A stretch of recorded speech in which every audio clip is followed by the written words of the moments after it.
gentlemen, welcome to another great episode of The Stoop, where we talk hoops, and more hoops. I'm your guy, TJ. Before we get into the show, we want to thank everybody for coming in and tuning in and checking us out. And thank you so much for your likes, subscribes, and checking us out with your likes. But listen, before we go any further, I got to shout out my guys at 24/7. My man, David, listen, if you need a game ball for your tournament, for your rec league, for your church league, they got you. Look. What did I say? The Stoop. It's customizable, so we want you to make sure you go ahead and get that. Now, with further ado, I got to introduce my player partner, my co-host, my brother from another, Kev P. Say what's up to the people, bro. As always, it's a pleasure to be here, especially today. Absolutely. Kev P, this radiant DMV product is pretty much the voice when it comes to the Washington football team. She does so much. She's very much into philanthropy and giving back to the kids around the area and beyond. She's a college professor. She does so much. She has great conversation techniques, and I'm so poised to have her on the Stoop with us today. Ladies and gentlemen, we're introducing to you Miss Kelsey Nicole Nelson. Miss Nelson, thank you so much for coming on the Stoop today. Thanks so much for having me. I'm excited to talk with you. I've been waiting to get on, so I finally got the invitation. So it's my honor and pleasure, especially getting to represent the DMV area, which of course is my area, as y'all will understand, being a hometown girl, a hometown kid. Absolutely. Let's do it. We're going to get right into it. You are a dynamic conversationalist, whether it's you doing interviews or you learned how to just cultivate a conversation when you're co-hosting, and that collaboration is real organic and unique. So when did you find a passion to start talking and get into hosting? Yeah, so I mean, I feel like I was always one of those people that was always talking to people, always was used to being in front of the camera. I mean, for a while, I was the only child, and my sister came 9 years later. And so I feel like I've always been like that. Look, I come from a loud Southern Black family. So to get heard, you had to yell out to get some attention. And I just like bringing people together. I like connecting. I actually do really like people and connecting with people. And so I feel like hosting was just kind of a natural fit. You know, I'm not a person that likes to sit down forever. So like airplane rides are very hard for me because I like to be moving and getting up and about. COVID has been harder. I'm getting used to it, but even now, and gosh, my apartment building is pretty big because I have to kind of find ways to move about. But I like learning people. And then again, I have an extroverted personality, so anytime I get to kind of bring people together and have a good time, because life is short, and I feel like, you know, I try to smile a lot. I try to bring joy to people's lives because you live once, and you know, I'm doing what I love. And so for me, hosting has always just kind of been a natural fit, and I'm just honored to be able to do it in my hometown with people that have seen me grow and see my career grow and really truly support me. Absolutely. That's wonderful. Well said. Well said. So school being the foundation for just pretty much anything you want to get into in the world of life. What school, what class, what professor, what teacher poured into you and helped you to gain a little bit more in terms of your tools in your toolbox? Yeah, that's such a great question. I feel like there's so many, you know, when I look at schools, I mean, I had so many great teachers. I think about my yearbook teacher, my AP Lit teacher, Miss Jean Tofano. She was always pushing and propelling me. She was the one that let me know I could be editor-in-chief of my high school yearbook for 2 years. I look back to my counselors at the Boys and Girls Club. I'm a Boys and Girls Club kid. I look back as well, yeah. Mr. Clayton that taught me how to play chess. And you look at something like the Queen's Gambit, you know, for a while, you don't realize until later in life that chess is not only about the game that you're playing on the board, it teaches you so many life lessons. So looking back, I'm just thankful to have them. My parents, I mean, there's so many different people, my basketball coaches, you know, that would always expect more and greater of me. I just feel like there's so many different people that made me today who I am. And I feel like I truly am a person that was raised by a village, and I'm thankful for that. You know, my parents worked a lot. So I was always around a lot of different adults, and all those adults always wanted more of me. They always wanted better of me. And that's why I pushed myself so hard. That's why I don't know what it is to just have one job, because I was always thought if you want to do something, you got to go get it. So just go do it, and then you come back to it. And that's what I'm used to. So I'm just thankful that people were like that. And that's why with me, I sit on different boards, and I try to volunteer as much as I can, because I know how important it is to have multiple adults pouring into you, especially in the world that we live in with so much going on. Just having people that believe in you and that strong support system is so crucial and so vital. And so I thank all of my teachers for putting up with me. I know sometimes I could be a smart one and think I knew better, but you know, looking back, I'm just glad they pushed me and they challenged me and they just saw my potential, so that I never gave up on myself, and I learned to bet on myself very early. Wonderful. Well, I'm hoping that they're all watching proudly, enjoying the fruits of their labor. And I see that you are absolutely telling the truth, that you like to have more than one job, because Lord knows you do a lot. You are now hosting 2 digital shows, Yeah. The Fit and The Life. Tell us about these shows and what sets them apart.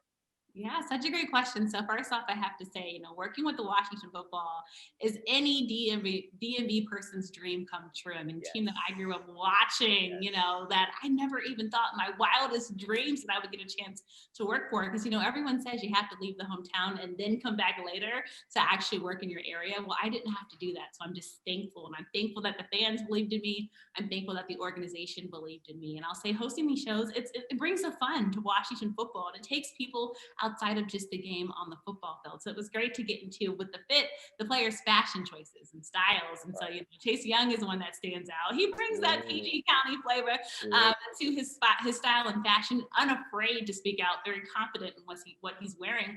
You see a guy like Thomas Davis being a Jordan brand ambassador, having a crazy closet of Jordan sneakers and shoes. And we know fashion is big in the DMV area. It's big for Washington football team fans. This team is also going through a name rebranding. Everybody's kind of trying to figure out, what do I wear now? What am I repping on game days? And so I think this show kind of brings the fun. We do sneaker releases. We know there's a big sneaker culture, not just with Washington football fans, but overall just in society, right? We're always looking at the latest and greatest. So I love that show because it's just really fun and just caters to, what we're wearing. Look at all of us, we're dressed differently. It's an expression of our taste, and the players seem to really like that. So it's been fun doing that. The Life, I co-host that with Fred Smoot, Mouth of the South. Fred Smoot is a very fun, very hilarious guy. So believe me, it's hard sometimes to keep a straight face with Fred, but we just do lifestyle. We talk about, the hottest things coming out, the hottest Netflix shows, what's trending. We talk about funny memes, we laughed at Nate Robinson. Like we just kind of do different fun things. Everybody laughed at Nate. We all laughed at Nate Robinson. Sorry, Nate. Well, that's what that show is, and it kind of brings football fans again. And we touch on the football part, but we also want to bring fans into just the lifestyle about what's happening around Washington, because that also impacts all of us. So it's been fun to kind of bring my own style and personality to those shows and bring the fans into life outside of just what's happening on the football field. Even though what happened on the football field was really great this year, and we're looking forward to building next season, it was also great for them to kind of get a better glimpse into the players' lives. On The Life, I get to talk to the players about their hobbies and their interests, and we get to see who these guys truly are beyond the pads, beyond the helmet. Who are they deep inside? Because they are human beings at the end of the day. So it's kind of a lighter and fun side, learn about their families, and so that's just been such a joy. So I'm honored to host both those digital shows and have people come along on the journey with me.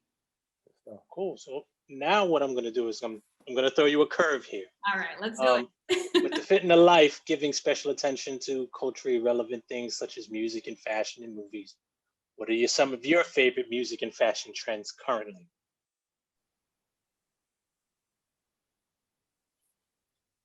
All right, sorry, you cut out. Reminded me that I did. I didn't hear you. I'm sorry. Ahead, So what I was asking was, with the Fit in the Life doing so much culturally that's relevant with music, fashion, movies, what are some of your favorite things currently in terms of music, fashion? So you're gonna put me on the spot, but I will tell you I am mind, because I literally, so what I watch usually is sports and news. So like I think I'm on season 2 of Power. I know I'm way behind. Season 2, Power. I think she cut out again on us, bro. Yeah, she dropped. That I'm not done yet, but in terms of music and fashion, I'm a member of the Beehive, but I really am a 90s R&B person.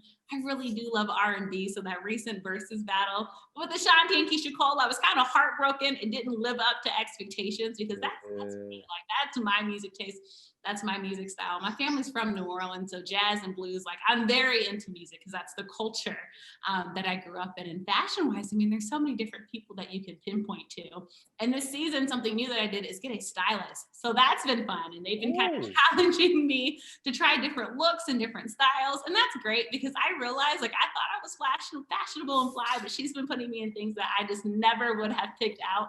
And it's great. I feel like maybe I'm doing something, because people are like, oh, where'd you get this from? Or I want to get this, or, so like maybe I'm doing a little something slight in that aspect. And I think music, honestly, the guys keep me young. Like, I think I'm younger, but they're telling me sometimes these rappers that I haven't even heard of, like, no, you don't know so-and-so, you don't know so-and-so. I'm like, no. So I have to be thankful for them to put me on. But I'm biased. I'm a DMV girl, so Wale and anybody from the area will automatically get my love and attention. I love go-go. I remember going to Little Pearl growing up, so everybody from the DMV area should remember that.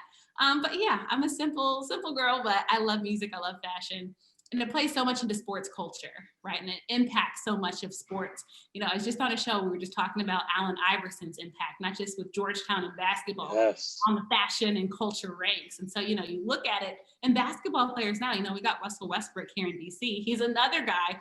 I don't know his basketball play this year. We're still kind of waiting to see, but he's known for his fashion taste, right? I mean, we're like, oh, what is Russ going to wear today? Cam Newton, another one. So, you know, so many trends are set by these guys that society kind of follows, that young kids are looking up to. And I mean, everybody looks up to it. So it's just been kind of great to be impacted by it. But yeah, I don't know if I have a favorite, but R&B is usually what you'll hear in my playlist. I'll do rap now. I love Cardi. I love Meg. Who doesn't? I love Nicki. You know, you can love all of them. I'm unbiased. Of course you can. I'm impartial. I try to keep up with the young kids, basically. There you go.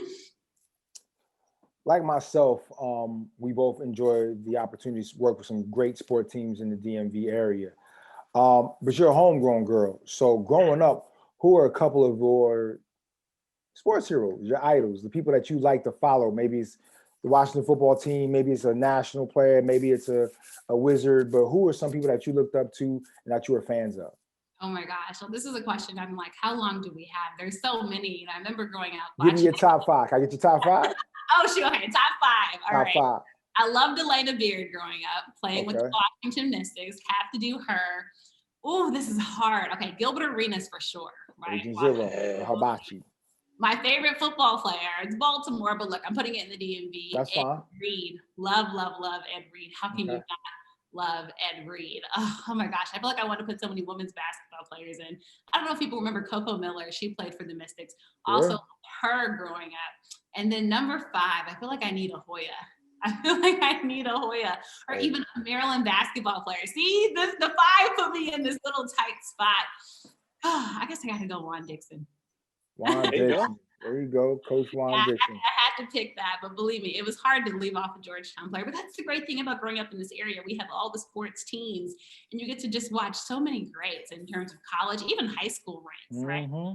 We just saw in the water. And I think, you know, growing up here, we're privileged. We're very privileged to see some of the best come out of this area or come ball out in this area.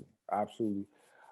Speaking of balling out, you have a great opportunity to speak to so many different players in the realms of professional sports, and you're a wonderful conversationalist. I'm gonna say that again. But what are some of the things that you realize after so long speaking to some of these athletes that are like misnomers or misconceptions or myths about players and athletes, with all the stigmas that exist about them and stereotypes? You lost her again, bro. Miss Nelson, you with us? All right, there we go. I'm so sorry, guys. This has not happened to me all day. Now all of a sudden, I'll repeat the question.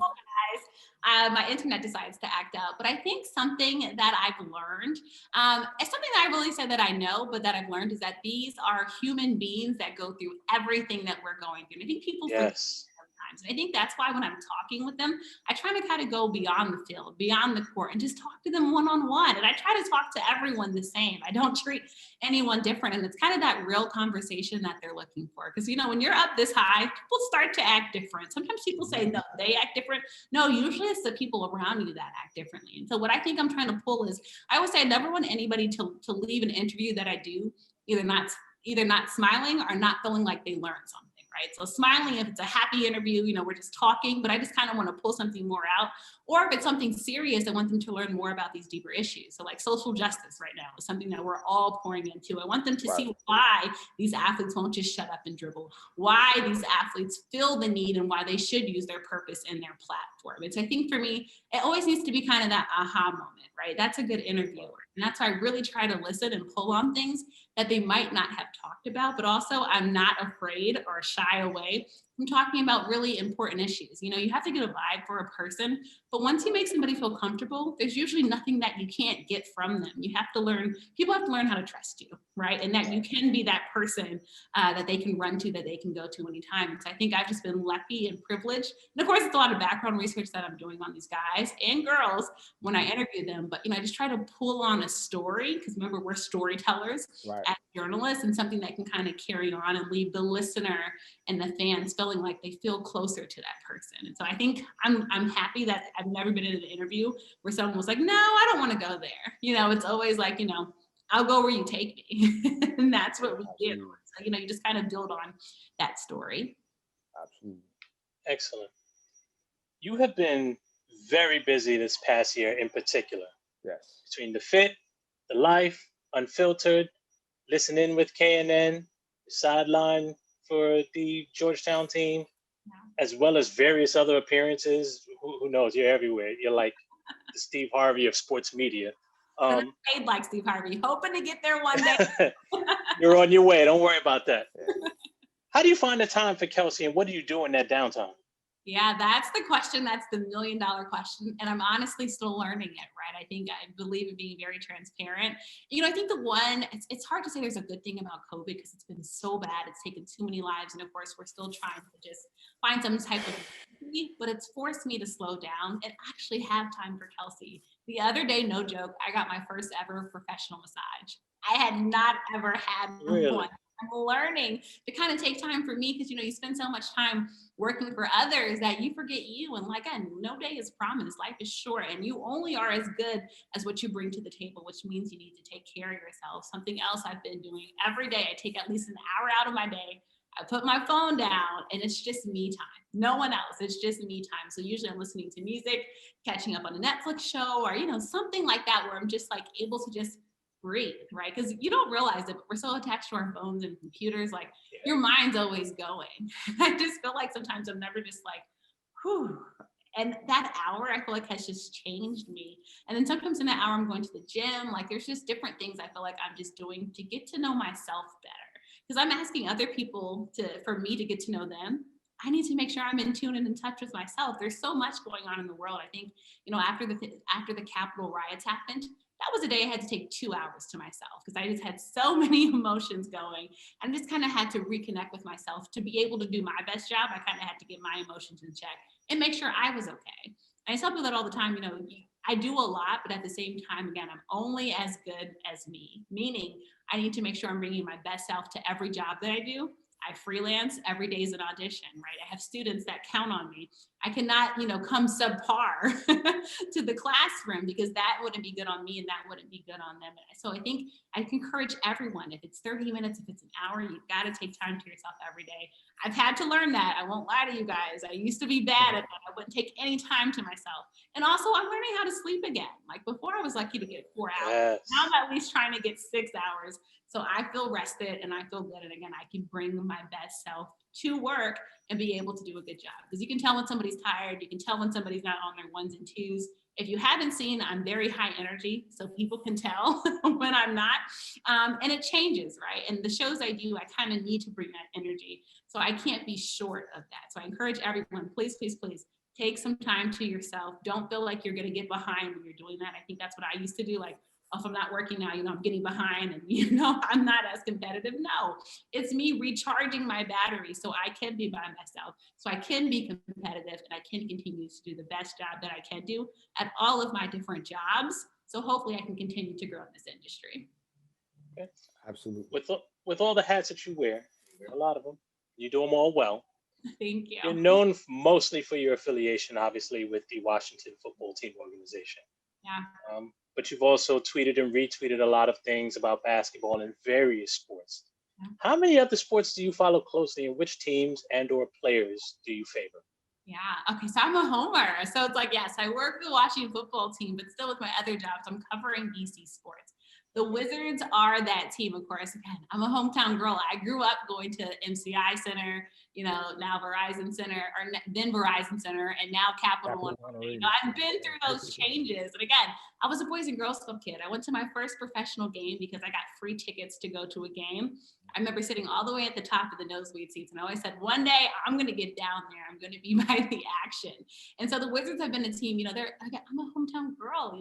When I was a kid, one of the awards I won was Karan Butler's 3 Ds to Succeed. Wow. And so The Wizards have a very special meaning in my heart. I still remember when they surprised me with that award at my high school. They came with the cameras, and I didn't even know what was going on. No one told me anything. And they're like, everyone goes to the auditorium, and the next thing I know, I'm getting called on stage, and there's like a whole ceremony for me. For the Washington Mystics, as a kid, I remember winning a Black History Month essay contest for them. And so these teams are not only teams I cheered for growing up, they're teams that have a very special meaning in my heart because I've kind of grown with them. And so, of course, the Mystics now, watching WNBA free agency has been crazy to follow. I love Elena Delagon, of course, being here in DC. You know, with the Wizards, I'm hurt like most people that John Wall isn't here. He kind of became ingrained in our heart. Still getting used to Russell Westbrook here.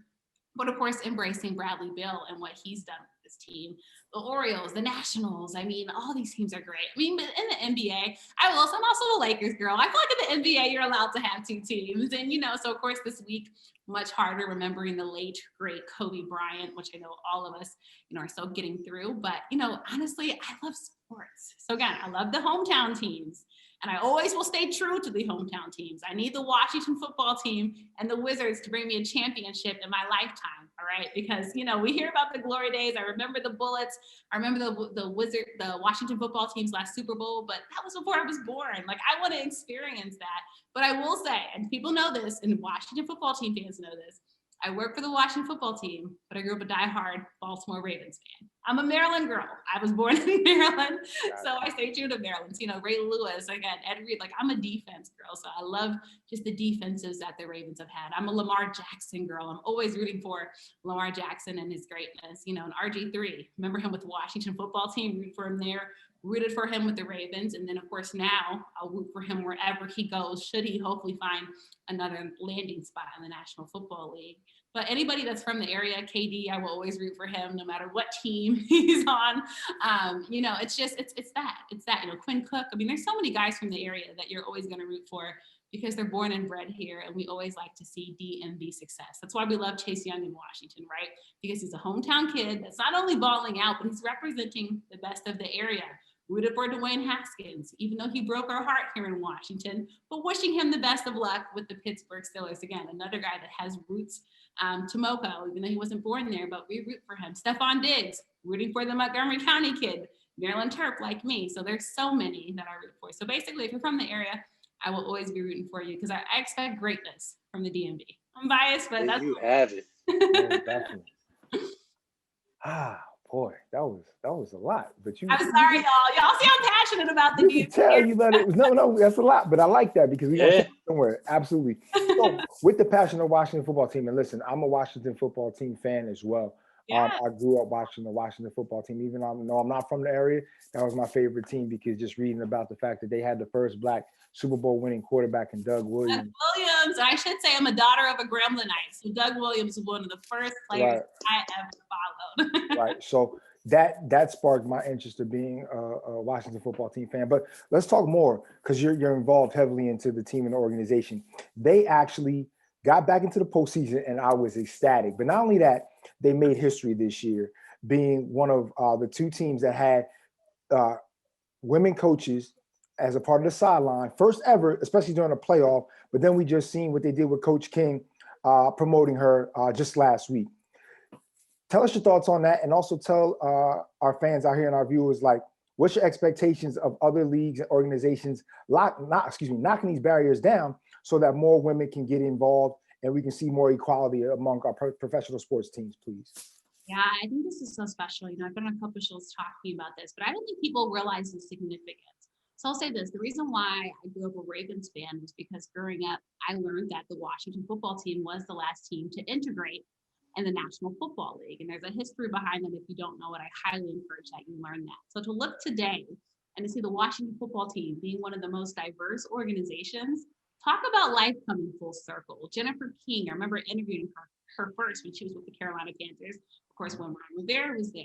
Seeing what she's done and the work that she's put in and the way the players respect her, it's a huge first, which hopefully won't be a last. And seeing that come the same year, we have our first Black and Asian vice president in this country. I mean, talk about just young girls seeing that representation matters, diversity matters, and that's truly seeing is believing. I am so happy for Jennifer King. When she got the news, I mean, I felt like I was Jennifer. She's a Black woman like me, and I knew what precedent this is going to set. And you talked about just the woman that we've seen in football this year, the woman that we've seen in basketball.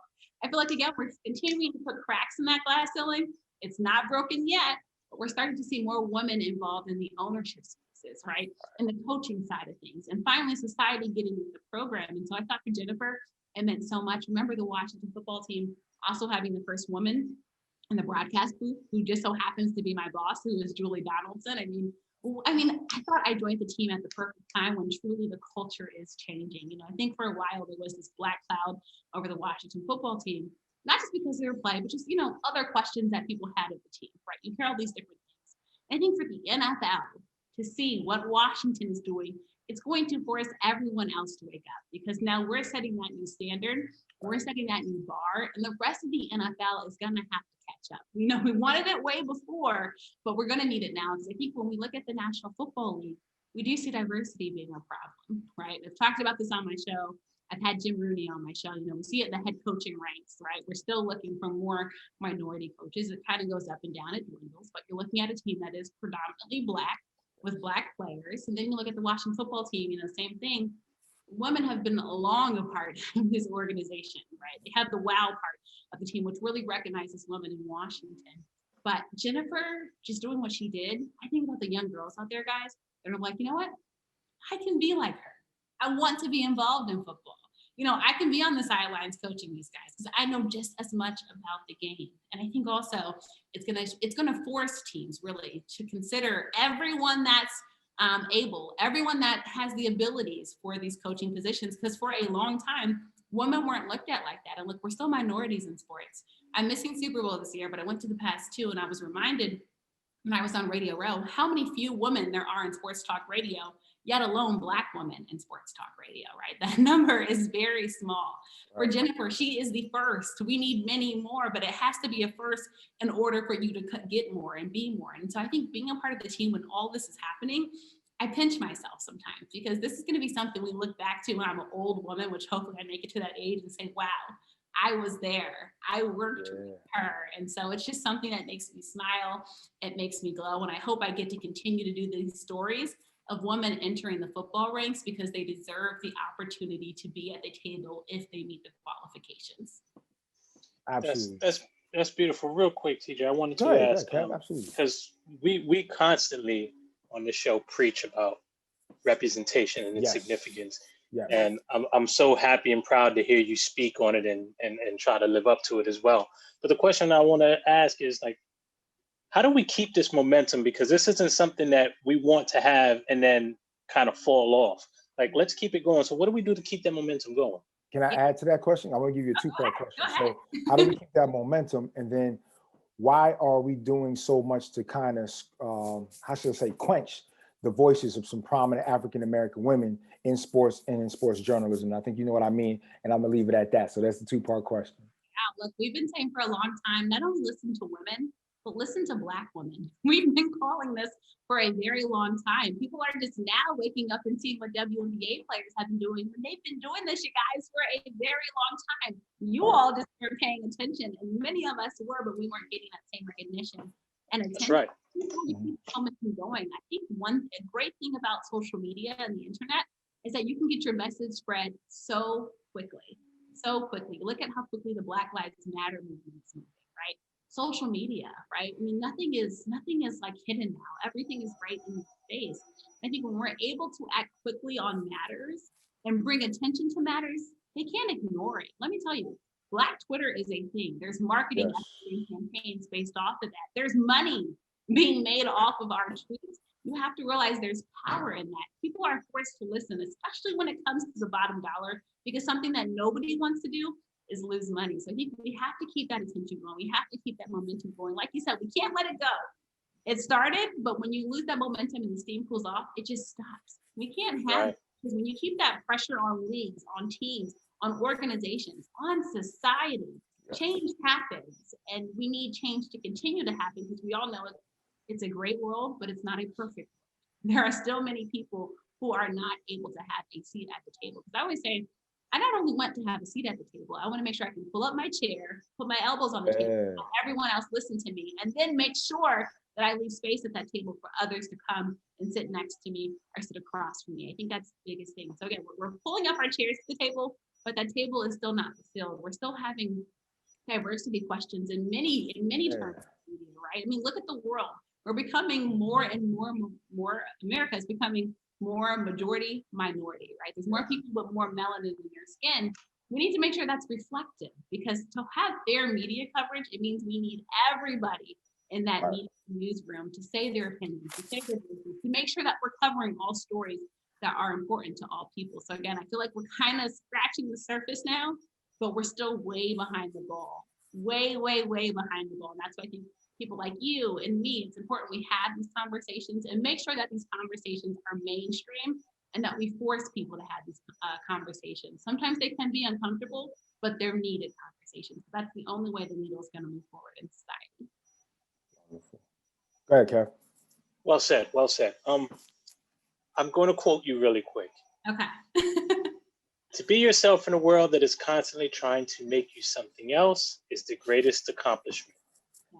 Truer words have never been spoken.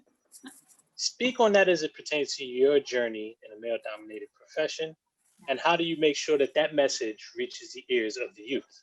Yeah, oh my gosh. So that was one of the things I just felt the need to tweet because it's so important. And I will say I stole that quote, but okay. I wanted to reshare it because it's so important. I think so often we're told to be somebody else to fit in, right? We're told to assimilate. And so for a lot of the beginning of my career, you're too smiley, you're too this, tone down on this, tone down on that.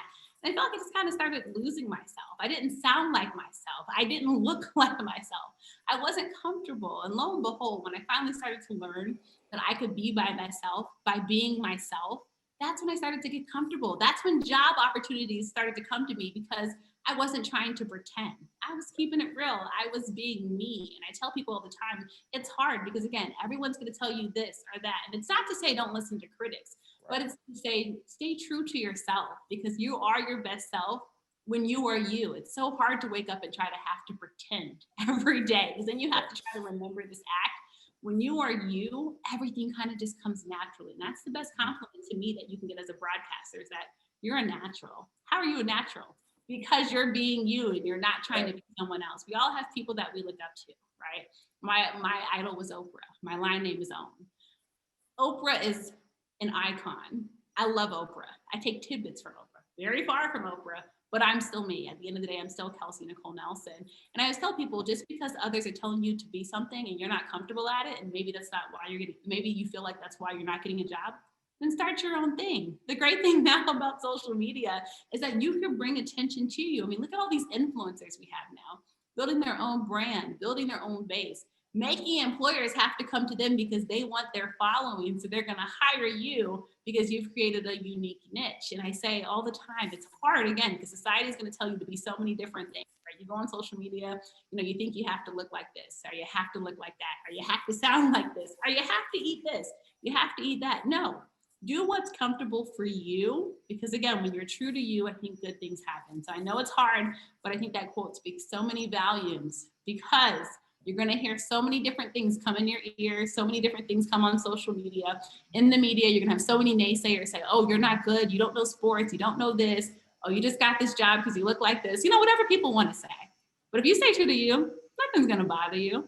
You'll still go on with a smile. And that's truly the best thing you can use against your haters. It's just to show you're unfazed, you're unbothered, and you're unapologetic. So I stay true to that. I need to actually pin that tweet to the top of my Twitter because I think it has such a powerful message, especially for our young people. I worry about youth growing up today because social media is so a part of their culture. So many nasty things are said on social media. And, it gets in their head and it hurts their psyche. And, there's just so many different things, but I'm telling them, you have to stay true to yourself because there truly is no one like you in the world. And that's what makes you unique. That's what makes employers want to come to you because you're irreplaceable. You can't be replaced. And that's simply because you're you. That's a soundbite right there. Yeah, absolutely. And I mean it. Like I said, it's hard, but it's true. Right? Like my personality is natural to me. It might not be for everybody. That's something you have to realize too. You might not be everybody's cup of tea, but that's okay. That's okay. I mean, nobody's everybody's cup of tea, right? True. mean, there's popular people, but someone's going to find something wrong with them, but it works for them. And they're at their job because their job sees that value in what they add to that company. And that's for them. Not every opportunity is going to be for you, right? It's just, Indeed. but you will find that opportunity that works for you. You can bring your best self to work. TJ, go ahead. Absolutely. So growing up, you said, you know, you followed Oprah and watched her footsteps, and that's amazing because I did as well. I'll be honest with you. My mother be like, "You watching Oprah again?" I'm like, "Yeah." Because watching Oprah was so empowering. Like after school, I was watching Oprah. Shh, don't tell about it. Anyway, who is that one anchor for you though, given the climate that we're in with all the racial injustices and the systemic racism? Who is that anchor that you watched growing up, try to be a pioneer and use their platform to get the message of social equality through to so many people? Yeah, I mean, you know, Oprah is the first one that comes to mind because, you know, just what she battled, you know, working here in Baltimore, being from Mississippi. I don't think people realize Oprah's significance and what she did to help break down barriers. Robin Roberts is another one I always loved and watched growing up. And I don't think she gets the proper credit. I always say when young people don't know who Robin, I'm like, no, do your homework and do your research. I think in sports media, Pam Oliver and the trailblazer that she is. I mean, I can touch on so many different things. These women blazed the path, right, for us to come and walk through. And this is why all the time I'm like, we're so lucky and so cherished to have these icons. I think even today you can look at somebody like Jemele Hill, unafraid to say what's on her mind, unafraid about anybody who's coming towards her, but she's going to always speak her mind and speak up to injustices, right? And that's not easy for everyone, right? Because many people are worried about, you know, job security and things like that. And then people are afraid to say the wrong thing, quite frankly, right, on social media. You know, we do have a cancel culture that's occurring, but at the same time, again, it goes back to being true and being you. And I think, you know, those women have all just done incredible things in their own rights that we should all be thankful for. I mean, Oprah not only, you know, was one of the most successful broadcasters, now she has her own network. Do you understand that net worth? Like, in creating opportunities for other people, especially people of color, to come on and put shows out, you know, and I think, you know, I mean, he's not necessarily media, he's more movies, but what Tyler Perry has done too. Oh, absolutely. Really, like, forgotten. I mean, Tyler Perry, like, opening so many doors for Black actors and actresses, his studio, where every studio is ridiculous. They're like, I mean, it's just, you can't let that go undone. Again, we all need to be thankful for the past that these people are trailblazing for us to come. And also, we have to make sure that we're giving Black and trailblazing for others. Because it's one thing for you to get into a room, but it's another thing for you to open a door and let others get into the room as well. And you all spread your wealth and knowledge. Wonderful. Go ahead, Kev. Listen, it's not possible for you to show up on the stoop and us not ask you a basketball question. So here we go. Absolutely. You posed a question in September when Steve Nash was named head coach. Okay. Yeah. Asking if we like it or not. Well, we are now close to 20 games in. Absolutely. We've had our chance to evaluate. I'd like to know what your thoughts are. Me too. Oh man, so Steve Nash. So I mean, talk about someone who kind of got the perfect present handed to them because I mean, did he ever? We see what the Brooklyn Nets are, right? I mean, literally, if you were an NBA team, like if we could put Scott Brooks there with the Nets, I think his job security would be a lot more sure, right? Because the Nets has superstars on that team. And look, I get it. Players coach, right? Because a former player, successful player at that. And we look at the Nets, I'll say this. I say we've had a good amount of basketball, but of course the Nets now have James Harden in town. So we're seeing how that works out. We saw what happened with Kyrie and now he's back, but still kind of trying to make things flow. I would say what I've seen so far has been decent, but we have big expectations for the Nets. I still think he has a lot to prove. And to me, if the Nets aren't coming out of the East, I think many are going to say, was he the right man for the job? Again, I like what we're seeing. It's very promising. I wouldn't say I don't like it, but I still think I still need to see more because they have all the pieces. But to use a Sixers term, we need to see if this process works, right? So far, it's been pretty decent. But I mean, with who they have, they should be dominating offensively. I get defensively, there's some big questions, but offensively, they should be able to put up every night that they play. So Steve Nash, so far, you know, I'm giving you a head nod. I'm liking what I'm seeing, but, you know, I'm not all happy, go giddy, you know, on his back of what I've seen. But Steve Nash. Fair assessment. That's fair. That's fair. Fair enough. What about you guys? I got to ask you guys, do you like the job he's doing? Uh-oh. T, you want to go first? You listen, Miss Kelsey Nicole Nelson. I'm the guy that doesn't keep things too PC, so I'm gonna do my best with this one. He's doing okay. Yeah. I liken it to, Kev, how I feel about the whole Phil Jackson thing. Mike and Scotty, Kobe and Shaq. How great do you have to be? How great does Steve Nash have to be with 3 pretty much perennial Hall of Famers that you got night in and night out? I want to see how he does in crunch time, what his X's and O's looks like. How does he execute when the game is on the line? Who does he draw the play up for? And then inevitably, how do they get to the postseason and then become successful in the postseason? So for me, the jury's still out. So until I see those things equated all in, then I'll make an assessment. So my assessment probably won't come until the end of the year to see where they come in, because then I can properly weigh in. But right now, it's hard for me to give that man any type of kudos because, like you said, he got a gift. Very rarely do you have that type of dynamic walking in the front door. You don't. Yeah. So, I have a different perspective. You always jury's do, still bro. out for me. You always do, bro. The jury's still out, of course, so I cannot give a definitive answer, but I choose to look at it from a different perspective because, yes, he was given a gift, and yes, it's easy to say, yeah, I can coach anybody when you got these 3 superstars, but you still have to manage these personalities, and they are 3 huge personalities. So give credit to Phil Jackson and being able to do it, particularly with Shaq and Kobe. Those are probably the 2 biggest personalities at the time. Now we have 3 of them on one team. Give him some credit for that, but again, I really don't have an answer until we see. Talk to me at the midway point in the season because, Harden's only 6-7 games in. It's still hard to tell. So, yeah, they're going to be a team we're all keeping an eye on, though, because again, when you have the whole world's watching. Make it work. You got to make it work because there's many teams, there's many coaches that wish they had that. I.e., a team right here in Washington that wish they had that, which is why people are saying free Bradley Beal. That's a whole other topic, but I'm just saying, right. We had some other superstars to perform like that. Most definitely. Well, listen, Miss KNN, Miss Kelsey Nicole Nelson, it's been a pleasure to have you on the Stoop. But before you go, we got one more question for you. Can't let you go without asking this.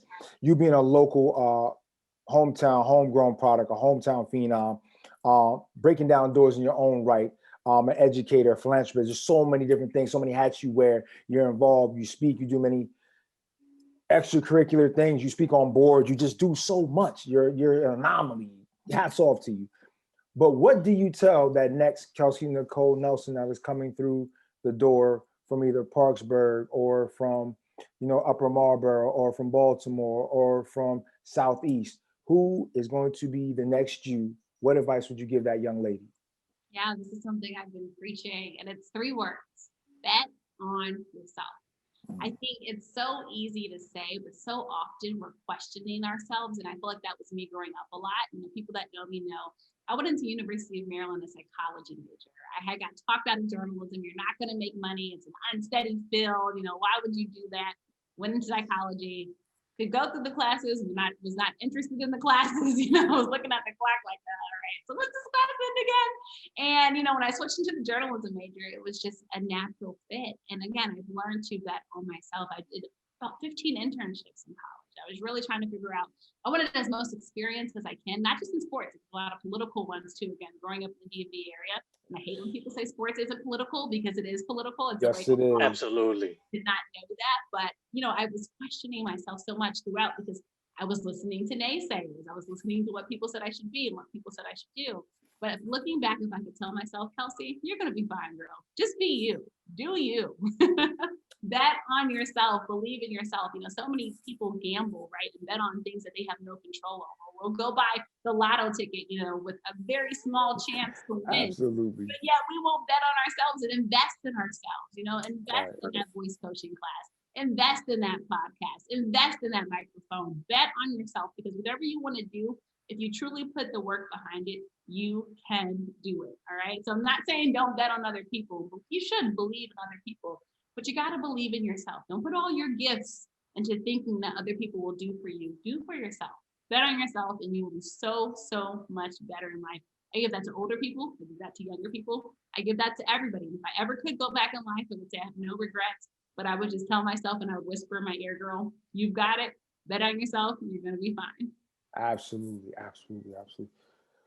Madam, you've done my heart a great joy this evening because you have given so many great gems, so many great nuggets of advice to even Kevin and I who are new to the podcasting space. And there's so many just things you share with us that just made me open up. And I'm going to apply some of these as soon as we get off this interview tonight. But once again, thank you so much for being our illustrious guest this evening. To all your future endeavors, no matter where it is, journalism, sports space, media space, we know you're going to bet on yourself and do astronomically well. So once again, Ms. Kelsey Nicole Nelson, thank you so much for being on the Stoop tonight. We greatly appreciate you. Thank you so much for having me. This was so much fun. And best wishes to you all. I will be betting on you all, and I just see great things in your future. Thank you kindly. Appreciate you. Listen, ladies and gentlemen, that's been another great episode of The Stoop from my co-host, my partner, crime, Kev P. Make sure you watch, subscribe, and like all of our episodes. Stay tuned into what we got next. Thank you so much. Take care.